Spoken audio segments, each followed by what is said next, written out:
Straight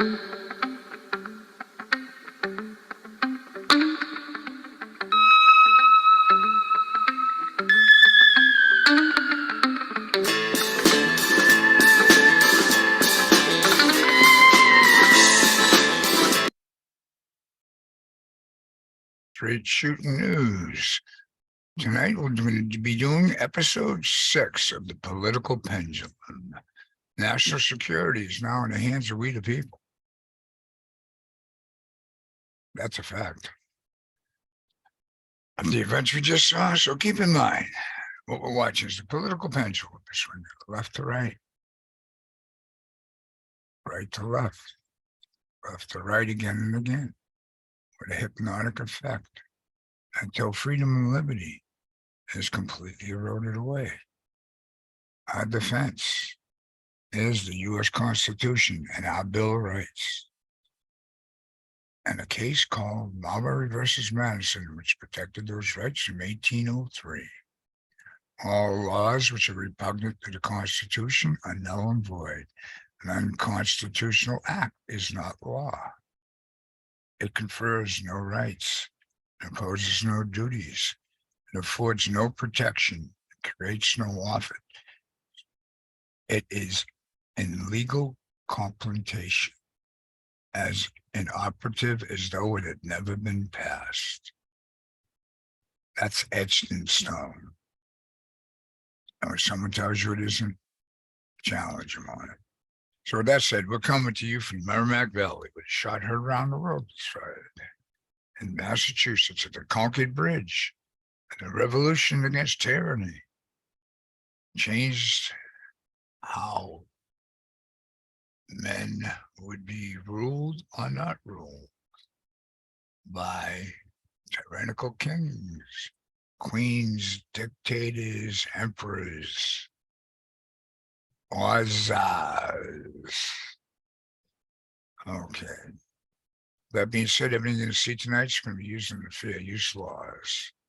So here we have no time for the carnival barkers. Once again, they're out there trying to build up their brand at a time when we all need to be uniting, because there's a lot on the table. We're going to show a lot of that to you tonight. I'm going to do it in our own way, not to cause panic, but to make you think. As we've been doing with our other show, The Awakening. So in saying that, part 1 tonight, we're going to cover the national security and the violations and the cover-ups committed against we the people. So in our first segment, we're going to give you something by Dan Bongino, who exposes the facts behind the Trump impeachment and the Biden and deep state connections to it. This should be an eye-opener and set you up for what's coming your way tonight. Roll that. Listen, here's the deal. Let's answer your first question you asked. Why was Hunter Biden on the board of Burisma? Well, yes, of course it was because the Ukrainians were looking to leverage the point man, Joe Biden, to get money from the United States, but that's not it. That's not the only reason. If you listen to the Durkash tapes that were leaked, Joe Biden's on the phone with Poroshenko. The Ukrainian president before Zelinsky followed. This isn't that difficult. I don't want anyone to get lost in the names here. Joe Biden's on a recording actually threatening them, or appearing to threaten, an IMF loan if they don't close a bank in Ukraine called Privat Bank. The IMF loan, Sean, was worth tens of billions of dollars. And the bank he wants closed on the tape is called Privat Bank. Here's the real kick in the teeth here, right? The bank is run by a guy by the name of Igor Kolomoisky, right, who has a business tie to Burisma. The number 3 guy in Burisma is known as Kolomoisky's fixer. The Privat Bank was under investigation by the same prosecutor Joe Biden wanted fired. This is just, and the bank, by the way, has been tied, according to multiple reports, to payments to Hunter Biden. So just follow me for a second here. I'm following. This is, by the way, some of this is new information for me that I'd not heard of. Go ahead. It's tough to tie together, but it's all there. It's all in. You can see it. It's all laid out in reporting that's already out there. Joe Biden is in a recording demanding this bank be closed of the prior Ukrainian president. And he says in the recording, by the way, hey, Kolomoisky's a real, quote, pain in the ass. Kolomoisky, his guy is the fixer at Burisma that hired Hunter. And the bank is under investigation in Ukraine for sending money to Hunter Biden. And that's the prosecutor investigating the bank that Hunter Biden's on tape. He wants fired. Wait, here's another kick in the teeth. The guy on stage at that Council of Foreign Relations speech where Hunter Biden's demanding the prosecutor get fired, his name is Michael Carpenter. You'll never believe who Michael Carpenter is. He's the senior director at the Penn Biden Center where they found the classified documents, according to reports about what? About Ukraine. And Biden actually gives him a shout out after he says he demanded the guy be fired. He goes, oh, Michael knows. This is his territory. They all know. Right, here's the dirty little secret of this whole thing. Ukraine was a big international piggy bank, and Joe and Hunter Biden had their hands in the cookie jar, too. They wanted to get paid and get paid big. I have less than a minute. This is the question I'm most often asked. All right, we went through the entire Trump-Russia collusion hoax and lie. Said they were wrong, and they excoriated them on the issue of the Steele dossier. The question I get asked the most, Dan Bongino, is will there be justice? Will they be held accountable? If there was a quid pro quo with $1 billion taxpayer dollars to protect his son, and that's proven out, wouldn't that warrant the impeachment that they gave Donald Trump? Yeah, will they be held accountable? Not with Merrick Garland in charge. And I encourage everyone to go read this article, Politico, by the way, from 2017. I'll read the headline for you. Ukrainian efforts to sabotage Donald Trump backfire. Politico, Kenneth Vogel, January 11, 2017. You want to see how the impeachment hoax, the Russia hoax, Ukraine, the classified documents, and Biden getting the prosecutor fired, and his son a gig in Ukraine are all tied together? Read this piece. They run from it now, but I promise you, it's still up online. The Ukrainians played a key role in the Russia hoax, if not the key role in the Russia hoax. Trump knew about it, and that's why they wanted to impeach him. And he knew about Biden's grift in Ukraine, too. Dan Bongino, great. There's nothing. Corruption's massive. Now, when Biden's son walks away with millions of dollars from Ukraine and he knows nothing, corruption's massive. Now, when Biden's son walks away with millions of dollars from Ukraine and he knows nothing, massive. Now, when Biden's son walks away with millions of dollars from Ukraine. Take a look at his face.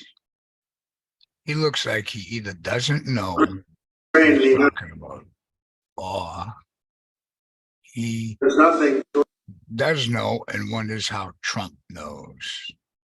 Dan just laid out to you how he knows. I'm going to give you that link in the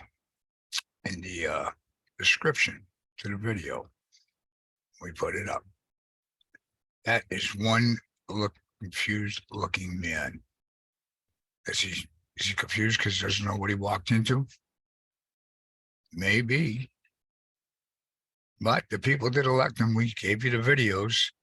We did plenty of pieces on the Ukraine in connection to the Trump impeachment, showing you the players in there.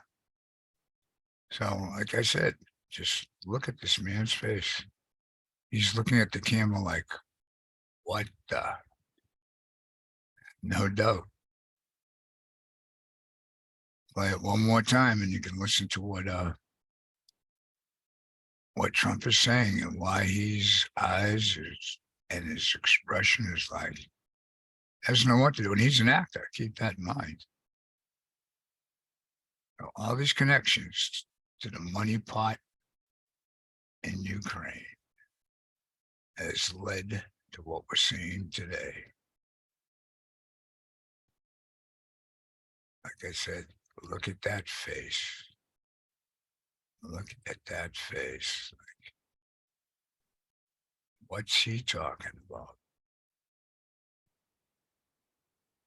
Corruption's massive. Now, when Biden's son walks away with millions of dollars from Ukraine and he knows nothing, corruption's massive. Now, corruption is massive. That was the meeting with Trump and Zelinsky when Zelinsky first came to the White House and they met. This is why the Democrats are screaming impeachment. Why would the Democrats be screaming impeachment, impeachment? What did they fear from Zelinsky? So when Bongino exposed the facts, and as he stated, Trump knew. And basically, that is exactly why Zelinsky's asking that way. And we're going to give you the link to the full article, like I said, that Dan was referencing to. I'm going to read you the end quote from that right now, just so you know. It's a 14-page article, but it's well worth your time reading. It'll explain a lot of what we've been trying to tell you about the Ukraine and what's going on. It's a lot more than meets the eye. And some people may not think it matters, but as you keep watching where we're going tonight, you'll see how that plays into all of it. So here's the end quote on that. None of the Ukrainians have any access to Trump. They are all desperate to get it and are willing to pay big for it, said one American consultant whose company recently met in Washington with Yuriy Boyko, a former vice prime minister under Yanukovych. Boyko, who like Yanukovych has a pro-Russian worldview, keep that in mind, pro-Russian worldview, is considering a presidential campaign of his own. The article's from 2017. And his representatives offered to pay a shit ton of money, in quotes, to get access to Trump in his inaugural events, according to the consultant.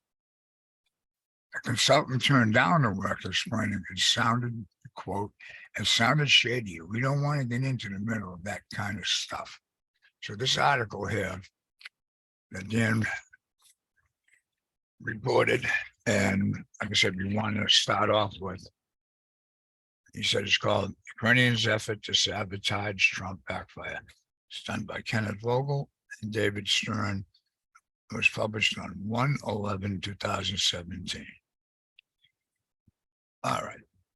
With that being said, you keep that in mind. I'm going to ask you this question as we play you these videos.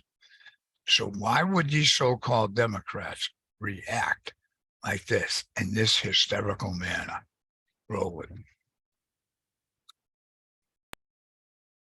This is about consistency. Don't tell me that this is about a condemnation of anti-Semitic remarks. This is about targeting women of color in the United States of America. Don't tell me, because I didn't get a single apology when my life was threatened. Thank you.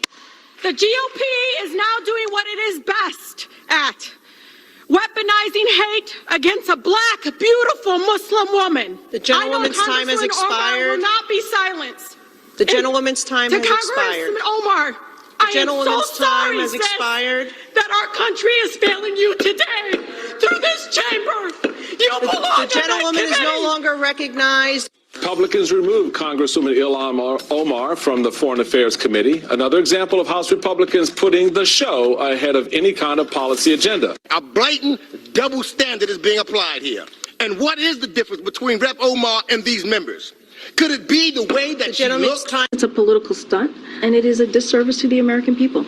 The white supremacy happening is unbelievable. This is just a bunch of racist gaslighting. We all know it. They turn Congress into a place of fear-mongering hate. The gentlewoman's time has expired. That our country is failing you today through this chamber. You belong. The gentlewoman is no longer. My voice will get louder and stronger, and my leadership will be celebrated around the world as it has been. Disingenuous and yet so predictable. The party that presided over the weaponization of government agencies from the FBI to the EPA is suddenly crying foul? Then why? Because their committee position was actually put to a vote. How dare they be held accountable for their own toxic words and abysmal record?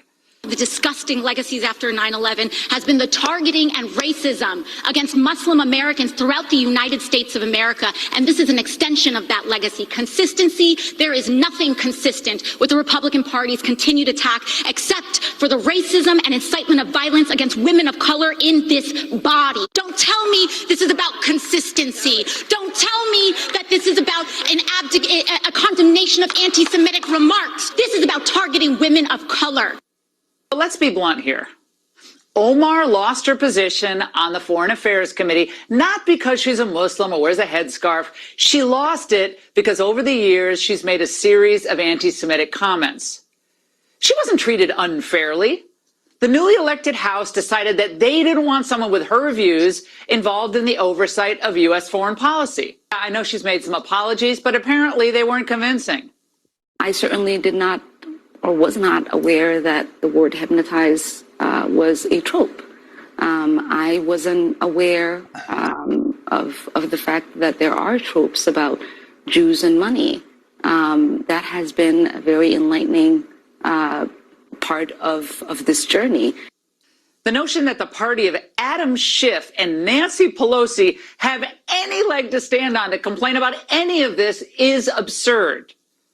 They packed the Jan 6 committee with toadies and two Trump-hating Republicans, and they kicked Marjorie Taylor Greene off all committees because they didn't like her views.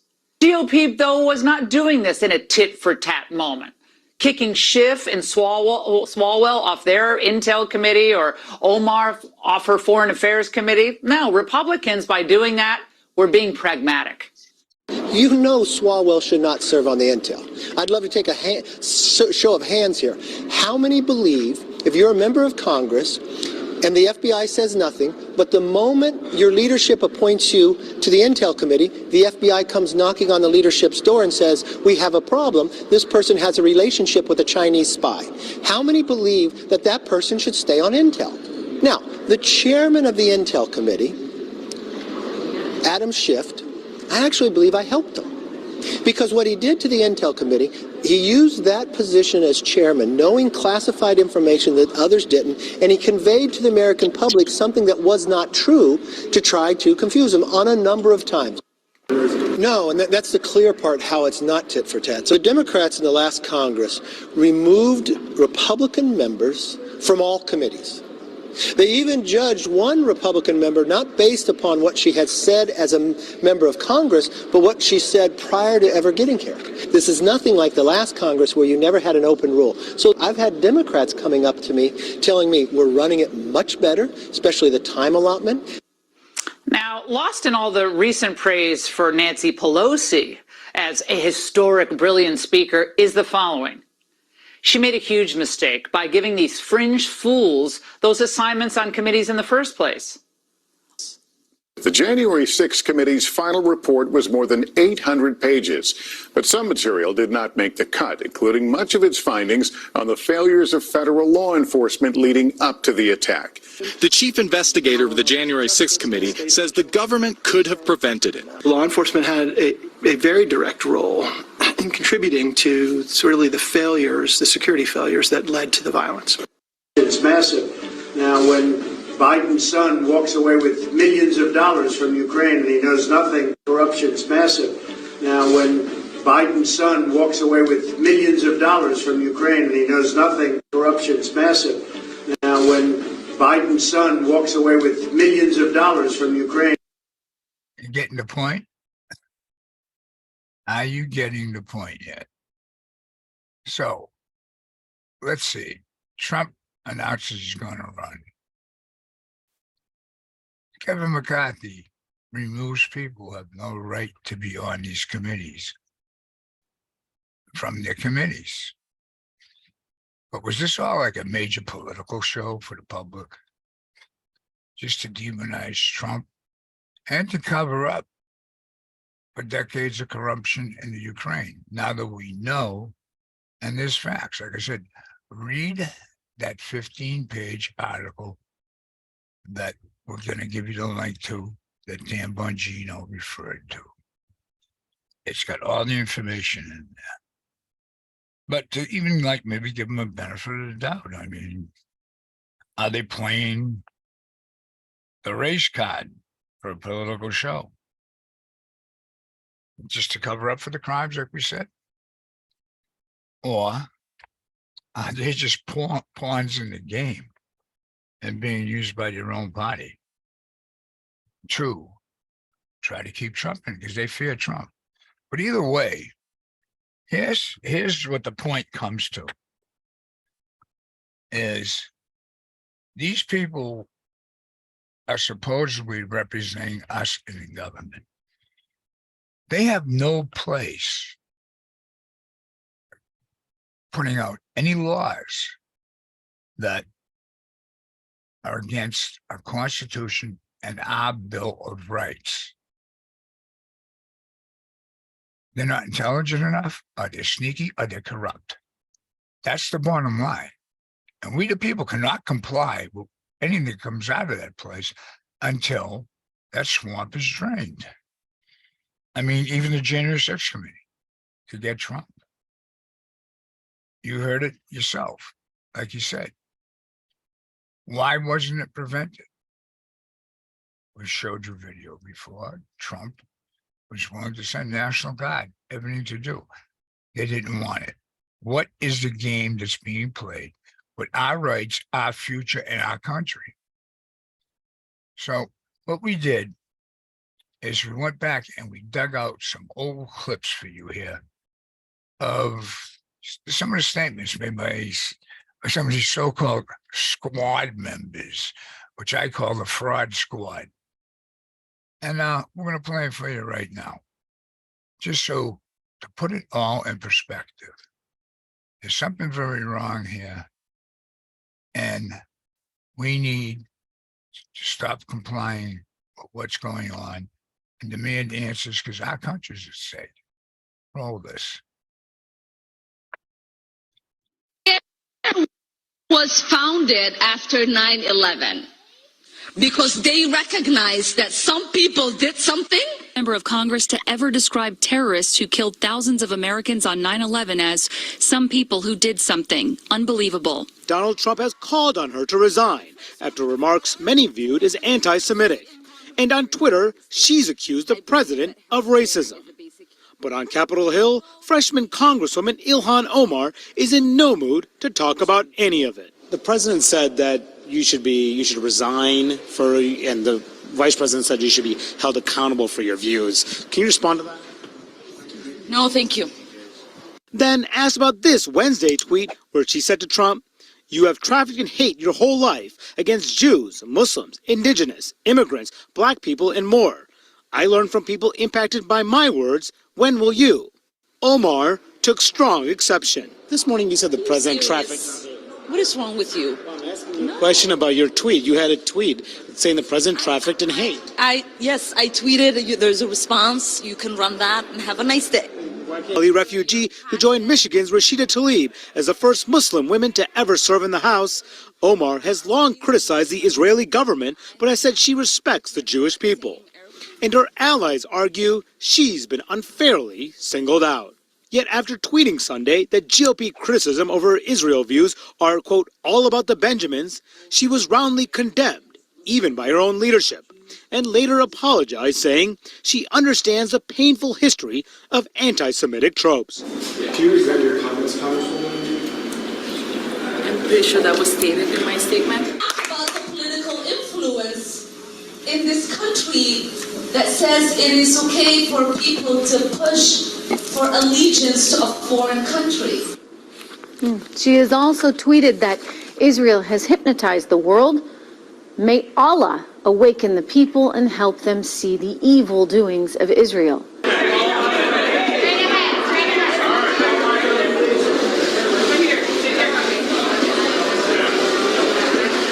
And when your son looks at you and says, "Mama, look, you won," bullies don't win. And I said, "Baby, they don't, because we're going to go in there and we're going to impeach the mother."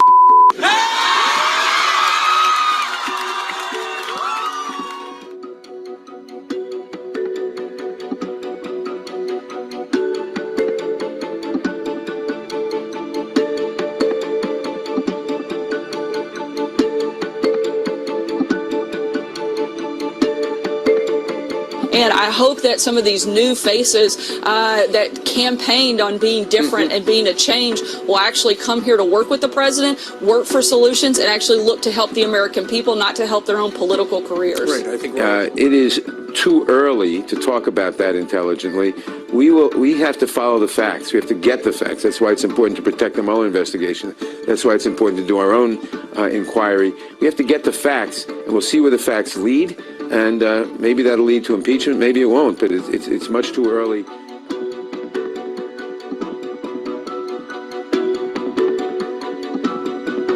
The first thing that I think about when somebody says you're going to be the first Muslim is celebrate this moment. It is about the Benjamins.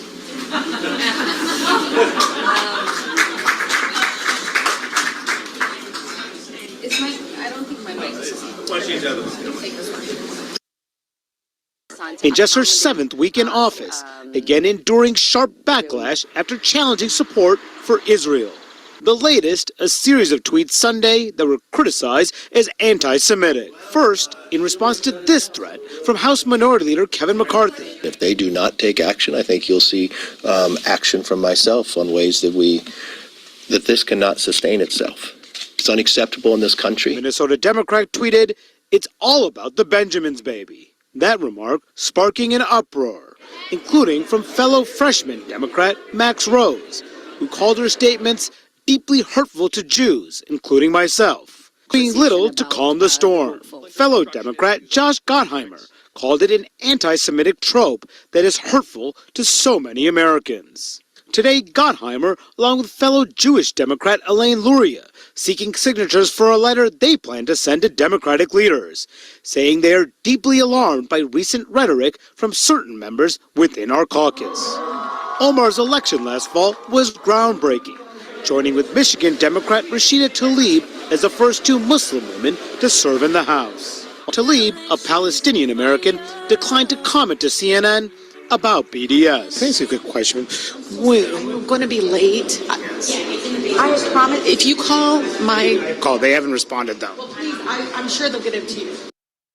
Senator Chuck Schumer wrote, "This kind of intolerance has no place in Congress or in anywhere in American society." Governor Andrew Cuomo said anti-Semitism is hate speech. We will condemn it wherever we see it, whether as graffiti or a tweet from a member of Congress. Omar is one of the first Muslim women elected to Congress and supports BDS, a movement that calls for a boycott of Israel until property is returned to Palestinians. Joining me right now, President of the American Islamic Forum for Democracy, Dr. Zuhdi Jasser. Dr. Jasser, good to have you back. You know, great to be with you. Do they have a problem? Is this out of control? Because to me, the logical response on this one was to say, okay, maybe the Foreign Affairs Committee is not the right place for this particular representative from Minnesota. Oh, absolutely. I mean, there is no depth that the Democrats don't seem to be able to go down to. First, Pelosi condemned it, then she did a 180. Then you had Clyburn today sort of start to dabble in Holocaust denial as he was trying to explain it. Then you had Congresswoman Schakowsky basically say, well, it's okay because she's a Somali immigrant and her culture is different, which I guess as a Muslim, I find that offensive, which is this bizarre bigotry that they show of low expectations where they treat Muslims like kids, like they infantilize her where, oh, it's okay, she's a new freshman congresswoman. And when they do that, by the way, she's now, her and her lobbyists, the Islamist lobby behind her, are doing victory laps by email, fundraising off of her victory that this watered-down resolution that called out all bigotry, all hate, etc., shows that they have power. Their vote means something in the Congress. This is not just regular old Americans. These are Islamist ideologues and working together in the red-green axis with the socialists together, saying they now run the show. And so this is just like a kid. You don't show them the lesson and show them what happens when they act out and act not as adults. They're going to then become indignant and do it over and over again. And that's what What is it that Nancy Pelosi is so frightened of? Well, it appears that her base is the radical left. Her base is, I'm old enough to remember, Trish, in 2011 when I testified to Congressman King's committee, Congressman Ellison demanded, by the way, her predecessor, demanded that he have a separate testimony time so he could cry a river about all the hate about Muslims, etc. So her base is doing the same thing in this resolution that Ellison did back in 11, which is forget about American security, forget about the real threats, treat Muslims as kids, have a low expectation bigotry, don't treat them as adults and as equals, and let them do whatever they want because their base is what's important. And their base is no longer the moderate center, it's the far left, the AOCs, the Rashida Tlaibs now, and those that have huge social media footprints, and that's what they care about. It's the social media footprint. It has nothing to do with ideas and protecting America. Well, it seems to me you're there to protect the country, right? You're there to lead the country. And I question who's backing Ilhan Omar. I mean, I saw her tweet on Venezuela. She somehow thinks that the U.S. is responsible for all this. She chooses to ignore the fact that Hugo Chavez's economic policies, coupled with Maduro's, sent that country straight into the ground, costing people their lives, costing people their freedoms. And she doesn't care. She doesn't care about that, refuses to call Maduro a dictator, while simultaneously looking to get, ISIS fighters off easy. Zudi.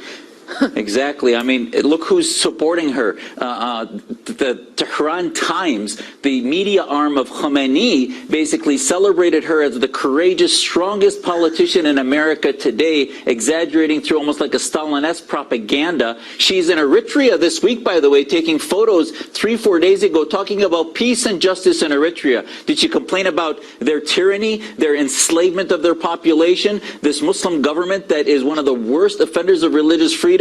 No, she doesn't do that when it comes to Muslim majority governments, only Saudi Arabia now because they're against the Brotherhood, but others, and they ignore the tyranny and oppression and dictatorship of most of the Organization of Islamic Cooperation countries. It's scary stuff. I'd get her off that Foreign Affairs Committee Absolutely. ASAP. When your son looks at you and says, Mama, look, you won, bullies don't win. And I said, baby, they don't, because we're going to go in there, we're going to impeach the mother.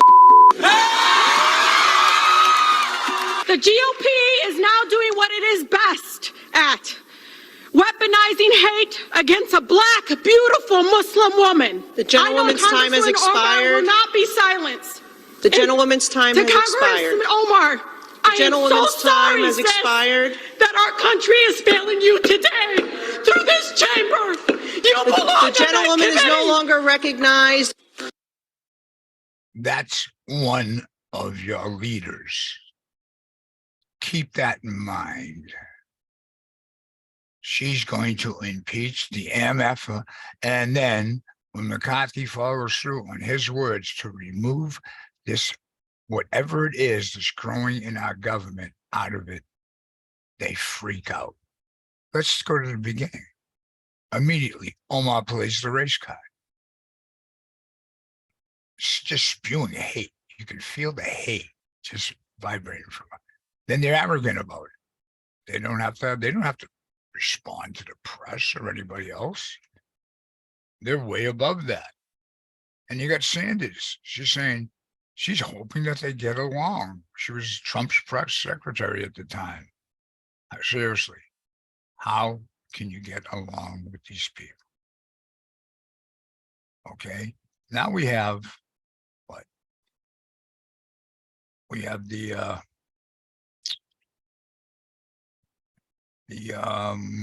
what have I got here? I made some notes. We've got the speaker. He said exactly what happened. He explained it. He couldn't do anything when he was under Nancy Pelosi. And now that he's speaker, and Nancy Pelosi did exactly what they did to Republicans, especially with that January 6th committee, like we showed you, which is nothing but a dog and pony show. You got to ask yourself why. I mean, and you also got to ask, where do these people's loyalties lie?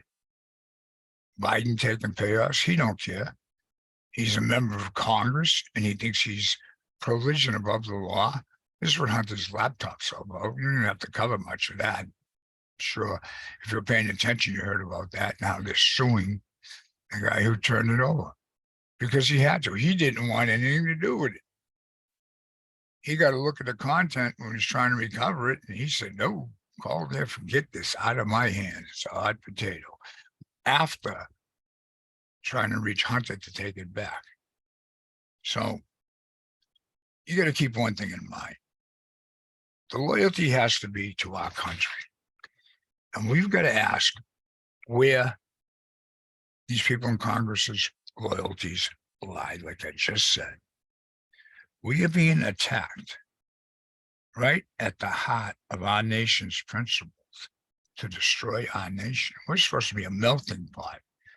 When you immigrate here, you have to adopt American values.